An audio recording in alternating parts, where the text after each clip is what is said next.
Taariikhdu waa 1 Maarso 1896. Magaaladu waa Adwa oo ku taalla bartamaha gobolka Tigray, meel u dhow xuduudda waddanka Eritrea. Waxa ay ahayd meel istiraatiiji ah oo muhiim u ahayd difaaca dalka Itoobiya. Halkan waxaa ka dhacay dagaal xooggan oo u dhexeeyay gumaystihii Talyaaniga iyo ciidamo Itoobiyaan ah oo hogaaminayay Boqor Miniligi II. Dhanka Itoobiya, dagaalkan waxaa ka qayb qaatay dhammaan qowmiyadaha Itoobiya, iyaga oo hadafkoodu ahaa inay iska difaacaan gardarrada gumaystihii reer Yurub ee doonayay dalkooda. Dhanka Talyaaniga, boqortooyadii Talyaaniga oo markaas doonaysay in ay gumaysato Itoobiya si ay uga mid noqoto quwadaha reer Yurub ee Afrika qaybsaday, waxa ay ciidan u soo dirtay Itoobiya, waxaana halkaas ka dhacay dagaal xooggan oo sababay in quwad Afrikaan ah ay afka ciidda u darto boqortooyo reer Yurub ah oo gumaysiga ku caanbaxday. Haddaba maxaa dhaliyay dagaalka dhex maray Itoobiya iyo Talyaaniga? Maxaase u fududeeyay Itoobiya inay iska difaacdo kana adkaato gumaystihii reer Yurub? Waxaan idinkula wadaagi doonaa muuqaalkan, fadlan nala joog ilaa dhammaadka.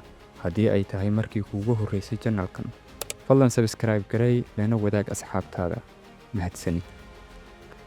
Bartamihii qarnigii 19aad, dalka Itoobiya ma uusan ahayn dal isku xiran.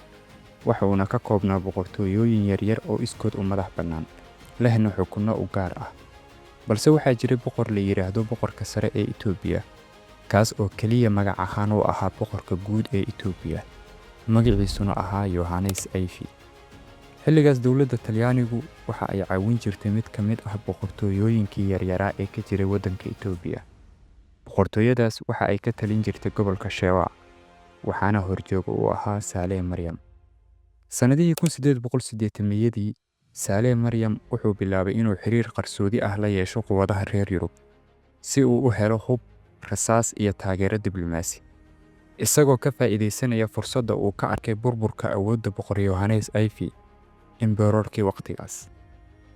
Dowladda Talyaaniga oo markaas bilaabaysay gumaysiga xeebaha Eritrea, iyana waxay u aragtay Sale Maryam inuu yahay saaxiib muhiim ah oo ay taageeri karaan si ay u xoojistaan saameyntooda gobolka. Sale Maryam isaga oo ka faa'iideysanaya caawinaadda Talyaaniga waxa uu samaystay ciidan xooggan isagoona ballaariyay xukunkiisa. Ugu dambeyn, waxaa geeriyooday boqorkii guud ee Itoobiya, Yohannes Ayfi, waxaana bilowday fowdo iyo dagaal ku saabsan cidda noqonaysa boqorka guud ee Itoobiya.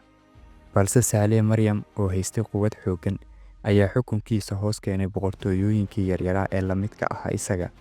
Kadibna wuxuu isku caleema saaray boqorka guud ee Itoobiya, waxa uuna ka guuray magacii Sale Maryam isagoo la baxay Boqor Miniligi II. Waxa uuna ku guuleystay inuu Itoobiya mideeyo kadib geerida boqor Yohannes Ayfi. Halkan marka ay joogto waa halka ay xaaladdu ka qurintay. Waxaa dhacay heshiis iskaashi oo u dhexeeyay Talyaaniga iyo Boqor Miniligi II oo markaas ahaa boqorkii Shewa, waxaana lagu magacaabay heshiiskaas heshiiskii Wuchale. Waxaana la saxiixay 2 May 1889 kadib geerida boqor Yohannes Ayfi.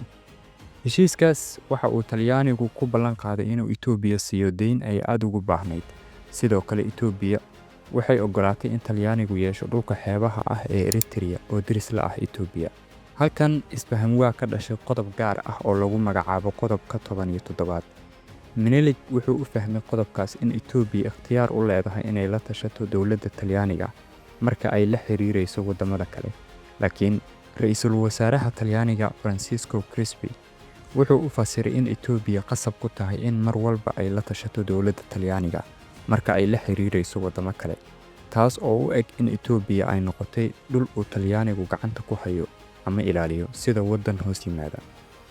Ugu dambeyn, khilaafka ayaa soo ifbaxay. Minilig wuxuu markii ugu horreysay diiday ama ka laabtay qodobka 17 ee muranka dhaliyay ee heshiiska ku jira bishii Sebtembar 1890.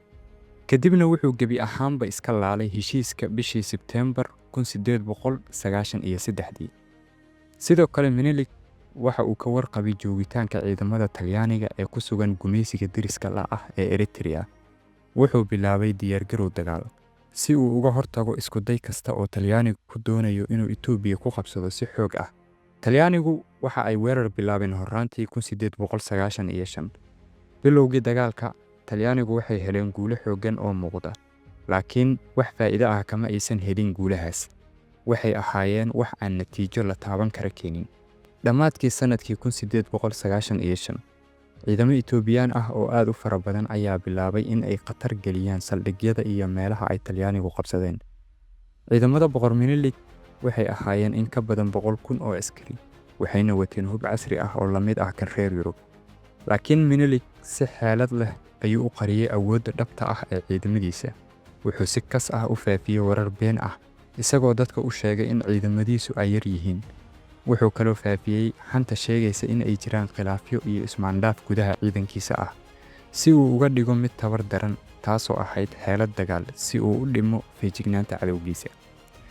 Taliyihii ugu sarreeyay ciidamada gumeystaha Talyaaniga ee haystay xeebaha Eritrea, Generaal Oreste Bertaeri, waxa uu fahamsanaa caqabadda ay ciidankiisu wajahayaan iyo sahayyarida haysata, isagoona ka cabsi qabay haddii dagaal toos ah dhex maro isaga iyo ciidamada Minilik, khasaaraha ka dhalan karo. Sababtuna waa ciidamada uu hogaaminayay oo aan u diyaarsanayn sidii la rabay. Waxa uu waqtigu iskuraba waxaa la soo gaaray 28 Febraayo.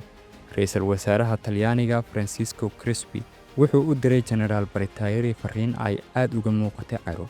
Waxa uuna ku amray in uu dagaal ku qaado ciidamada Minilik si loo qabsado magaalada Adwa. Halkaas marka ay xaaladdu marayso 29 Febraayo, Bertaeri waxa uu la shiray saraakiishiisa si uu talo uga helo.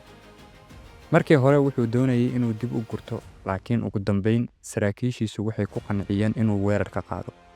Inkastoo uu weli ka baqayay dagaalka, wuxuu ugu dambeyn amar ku bixiyay in ay u dhaqaaqaan ciidankiisu magaalada Adwa, isagoo watay 14,500 oo askari. Halka ciidamada Itoobiya ee Minilik ay ahaayeen ku dhowaad 100,000 oo askari. Subax Axad ah 1 Maarso 1896, waxaa isfala saaray 14,500 oo askari oo ciidamadii Talyaaniga ah iyo in ka badan 100,000 oo askari oo ciidamadii Boqor Minilik ah.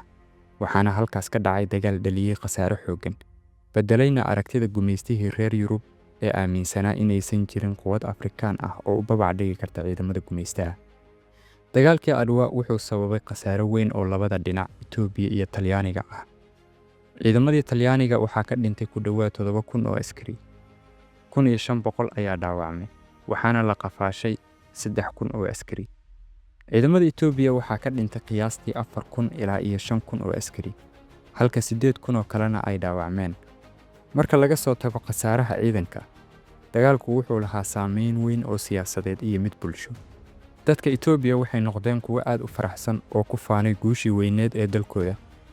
Guushaasi waxay sidoo kale jebisay qorshihii Talyaaniga ee ahaa inay Itoobiya qabsadaan oo ay gumeystaan.